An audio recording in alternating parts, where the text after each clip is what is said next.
परम पूज्य सद्गुरु श्री शिव कृपानंद स्वामी जी के संदेश। जय बाबा स्वामी। सद्गुरु वाणी भाग 3 दिनांक 30 जनवरी 2014 गुरुवार। सभी पुण्यात्माओं को मेरा नमस्कार। इस गहन ध्यान अनुष्ठान में प्रत्यक्ष गुरु शक्तियां ही गुरु कार्य का निरीक्षण कर रही हैं और उनका निरीक्षण अति सूक्ष्म रूप से ही होता है और वह जो बताई वही मेरे से भी आपको सूचित किया जाता है। यह एक बार पढ़ने से, एक बार सुनने से आपकी समझ में नहीं आएगा। कम से कम 10 बार पढ़िए, 10 बार सुनिए। मनुष्य की बुद्धि स्थूल को ही महत्व देती है, सूक्ष्म को नहीं। इसीलिए मनुष्य शरीर को अधिक महत्व देता है, आत्मा को नहीं।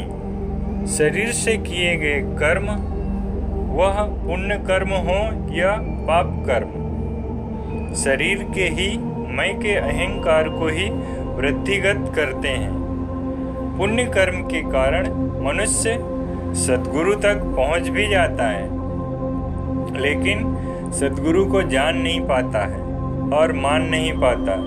यही कारण है कि सद्गुरु तक पहुंचने वालों की संख्या बहुत अधिक होती है, सद्गुरु को मानने वालों की संख्या कम। पूर्व जन्म के पुण्य कर्म के कारण सद्गुरु तक पहुंचा जा सकता है, लेकिन पाया नहीं जा सकता। और सद्गुरु तक पहुंचोगे तो आत्मा की अनुभूति भी प्राप्त हो जाएगी, लेकिन आत्म अनुभूति पाकर भी क्या पाया है यह जान नहीं पाओगे। अनुभूति का संबंध है आत्मा से और आप तो कर्म और शरीर का ही केवल ज्ञान रखते हो। पुण्य कर्म को ही समझने वाला शरीर आत्मा की अनुभूति के महत्व को क्या समझेगा। जो शरीर सद्गुरु को ही नहीं जान पाया, वह सद्गुरु से प्राप्त अनुभूति को क्या समझेगा। सद्गुरु तो स्थूल रूप में जीवंत है। जब उसे ही नहीं जान पाए तो उसके द्वारा की गई अनुभूति को क्या समझ पाएंगे। यही एक कारण है कि सद्गुरु को पाकर भी साधक सद्गुरु को खो देते हैं, अनुभूति को पाकर भी अनुभूति को खो देते हैं और मैंने सद्गुरु को पा लिया का अहंकार भी प्राप्त कर लेते हैं। मैंने आत्म अनुभूति भी प्राप्त कर ली, यह भी अहंकार बढ़ा लेते हैं। सब अहंकार की वृद्धि है। मैं के अहंकार का अपना अलग ही हिसाब का खाता है। आप उसमें पुण्य कर्म करके वृद्धि करते हो, आप उसमें सद्गुरु को पाकर भी वृद्धि करते हो। आप सद्गुरु से आत्म अनुभूति पाकर भी वृद्धि ही करते रहते हो। मैं प्रतिनिधि है शरीर का। मैं के साथ किया गया पुण्य कर्म, मैं के साथ पाया गया सद्गुरु, मैं के साथ पाई गई आत्म अनुभूति आपके कुछ भी काम की नहीं है, सब बेकार है। क्योंकि मैंने सद्गुरु को पा लिया, मैंने अनुभूति को पा लिया, यह भ्रम निर्माण कर देगी और जीवन में कभी भी इस ओर कदम नहीं बढ़ाओगे। अब एकांत में बैठकर चिंतन करो, मनन करो। क्या मैं सद्गुरु को जान पाया क्या? क्या मैं अनुभूति को समझ पाया क्या? चिंतन मनन आपको भीतर की ओर ले जाएगा और अहंकार का प्रदर्शन आपको बाहर की ओर ले जाएगा। आपको कहाँ जाना है, पहले यह तय करो। गुरु शक्तियाँ अपनी बात एक कहानी के माध्यम से ही कहना चाहती हैं। कहानी इस प्रकार है।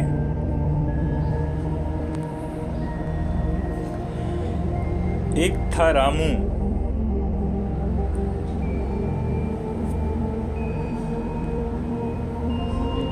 एक था शामू। शामू जो बैंक में अधिकारी के रूप में कार्यरत था। शामू अपने पूर्व जन्म के अच्छे पुण्यवान कर्म किए थे। उन्हीं कर्मों को वो इस जन्म में भोग रहा था और अपने इस जीवन में वो सुखी था। उसके आसपास के मित्र वैष्णो देवी के दर्शन करके आए तो उनको देख उसे भी प्रेरणा मिली कि वो भी वैष्णो देवी के दर्शन करके आए और उसने अगले वर्ष थोड़ा धन इकट्ठा किया और वैष्णो देवी के दर्शन करने चला गया। उसके मन में न उस स्थान के प्रति कोई आस्था थी और न श्रद्धा थी। सब जाकर आए इसलिए ये भी जाने को चला था।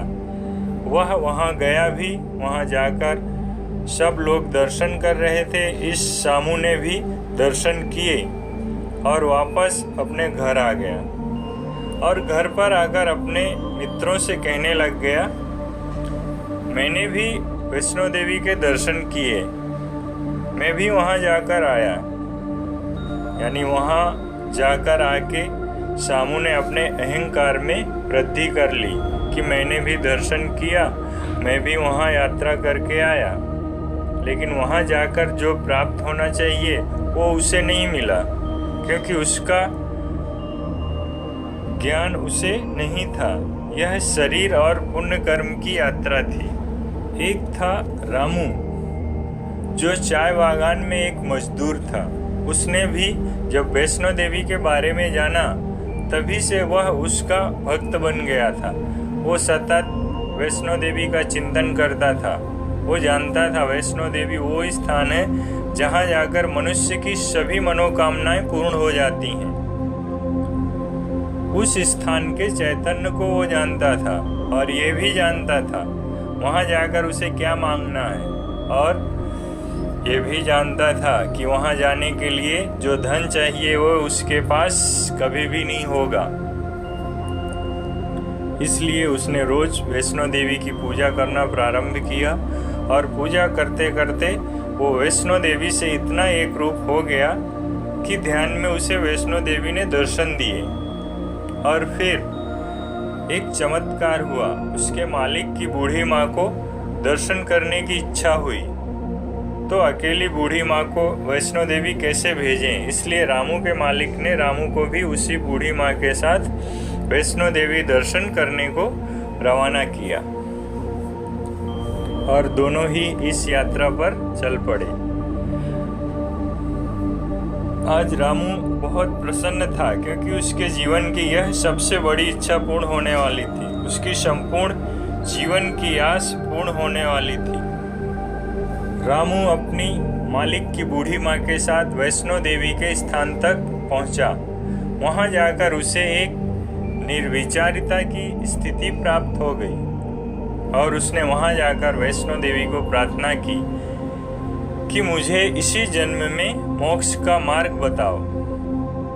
वहाँ का महत्व क्या है वो जानता था। वहाँ क्या मांगना चाहिए रामू वो भी जानता था और इसीलिए वहाँ उसने अपने आत्मा की उन्नति का मार्ग मांगा। बाद में दोनों ही वापस आए और फिर रामू के जीवन उसी के चाय बागान में एक परमात्मा का माध्यम सद्गुरु के रूप में आया और उस सद्गुरु से आत्म अनुभूति को प्राप्त कर रामू अपने इसी जीवन में मोक्ष की स्थिति को प्राप्त हुआ। यह एक सत्य घटना मेरे सामने घटी हुई है। इस घटना से हम यह समझ सकते हैं कि अगर हम पुण्य कर्म अपनी आत्मा की उन्नति के लिए करते हैं तो वह आत्मा की शुद्धता को बढ़ाते हैं, और वही पुण्य कर्म हम प्रदर्शन के लिए करते हैं तो वह शरीर का मैं का अहंकार बढ़ाते हैं, और मैं का अहंकार का संबंध शरीर के साथ होता है। इसीलिए इस मैं के अहंकार के साथ किए गए पुण्य कर्म के कारण हम अगले जन्म में सद्गुरु तक पहुंच भी जाते हैं और अनुभूति भी प्राप्त कर लेते हैं, लेकिन हम सद्गुरु को समर्पित नहीं हो पाते, और इसी कारण हम वहाँ भी अपना मैं अलग बनाकर रखते ही हैं। जिस प्रकार से किसी पवित्र स्थान पर जाने के पूर्व हम अपने आप को पवित्र करते हैं, शुद्ध करते हैं, उस स्थान की ऊर्जा को जुड़ने के लिए अपने आप को संतुलित करते हैं, ठीक ऐसा ही किसी सद्गुरु के पास भी जाने के पूर्व हमें अपने आप को इतना शुद्ध और पवित्र बनाना चाहिए जिससे हम चित्त के माध्यम से सद्गुरु से समरस हो सकें और उसके गंगा के पानी की सामूहिकता में अपने मैं के अहंकार की काली स्याही विसर्जित कर सकें। काली स्याही कभी भी गोरी नहीं हो सकती है, वो केवल विसर्जित ही की जा सकती है। यह अगर आपको आपके जीवन में करते आया तो एक क्षण भी दिशा बदल सकता है और आत्मा की पवित्रता और शुद्धता केवल साधना से ही आ सकती है। इसीलिए सतत साधना करें कि मैं एक पवित्र आत्मा हूँ, मैं एक शुद्ध आत्मा हूँ, तब कहीं आपके भीतर आत्मा का प्रकाश होगा और उस आत्मा के प्रकाश में आपको सब स्पष्ट दिखाई देने लग जाए। गुरु माँ मुझे समझाती है कि टीचर कितना भी पढ़ा लिखा हो, सामने बैठा विद्यार्थी तो पहली ही कक्षा में होता है। अब मैंने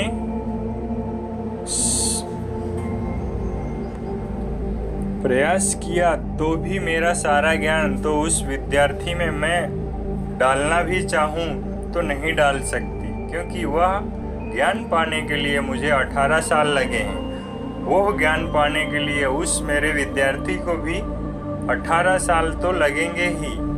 वैसा ही है, आपने जो कई जन्मों की साधना से जो प्राप्त किया है वह आप साधकों में एक ही जन्म में डालना चाहते हैं तो वो कैसे संभव होगा? उन्हें भी कई जन्मों तक इंतजार करना होगा।